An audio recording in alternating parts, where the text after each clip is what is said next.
खुदावंद यीशु मसीह के कवि और कादिर नाम में सब बहनों और भाइयों को मेरी तरफ से इस्लाम। मैं डेली होप में आज एक बार फिर से हाजिर हूं और आज का हमारा टॉपिक है आफताबे सदाकत। और इसके लिए हम खुदावंद के जिंदा और मोतबर पाकलाम में से देखेंगे मलाकी नबी की किताब और उसका 4 बाब और उसकी 2 आयत। यहां पर यूं लिखा है, लेकिन तुम पर जो मेरे नाम की ताजीम करते हो आफताबे सदाकत ताले होगा और उसकी किरणों में शिफा होगी। आमीन। सूरज की किरणों से समंदर का खारा पानी बुखारात बनकर बादलों में तब्दील हो जाता है। साथ ही साथ सूरज की तेज किरणें पानी के खारेपन को खत्म करके उसे काबिले इस्तेमाल बना देती हैं। बिल्कुल इसी तरह यीशु मसीह की पाक हजूरी में हर रोज बैठने वाला ईमानदार उस आफताबे सदाकत की किरणों से पाक होता चला जाता है।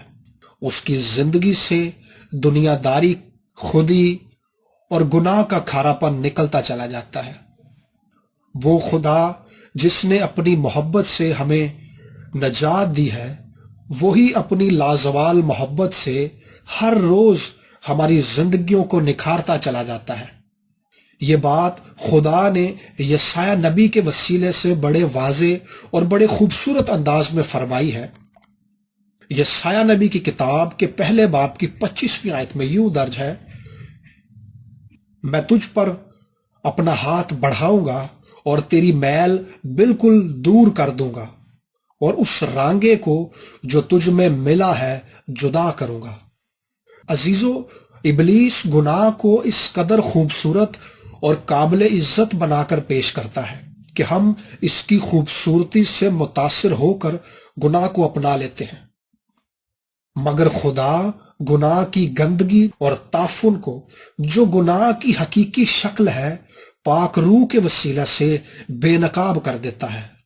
वो लोग जो यीशु मसीह के वसीले खुदा के खानदान का हिस्सा बन जाते हैं, खुदा उनकी जिंदगियों से अपनी मोहब्बत, पाकीज़गी और इख्तियार जाहिर करता है।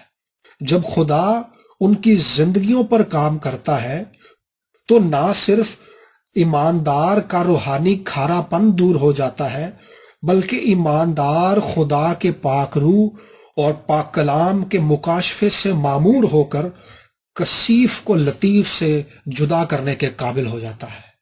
मेरे अजीजों, आए आज से ये अहद करें कि हम हर रोज उसकी हजूरी में बैठेंगे। मेरे अजीजों, ये आपका दिन है, इसे खुदा की हजूरी में बैठकर गुजारें। खुदावंद आप सबको बड़ी बरकत दें। अगर आप इन पैगामात से बरकत पा रहे हैं तो हमारे चैनल को ज़रूर सब्सक्राइब करें और नीचे दिए गए बेल आइकन पर ज़रूर क्लिक करें ताकि हर आने वाली नई वीडियो का नोटिफिकेशन आपको मिलता रहे।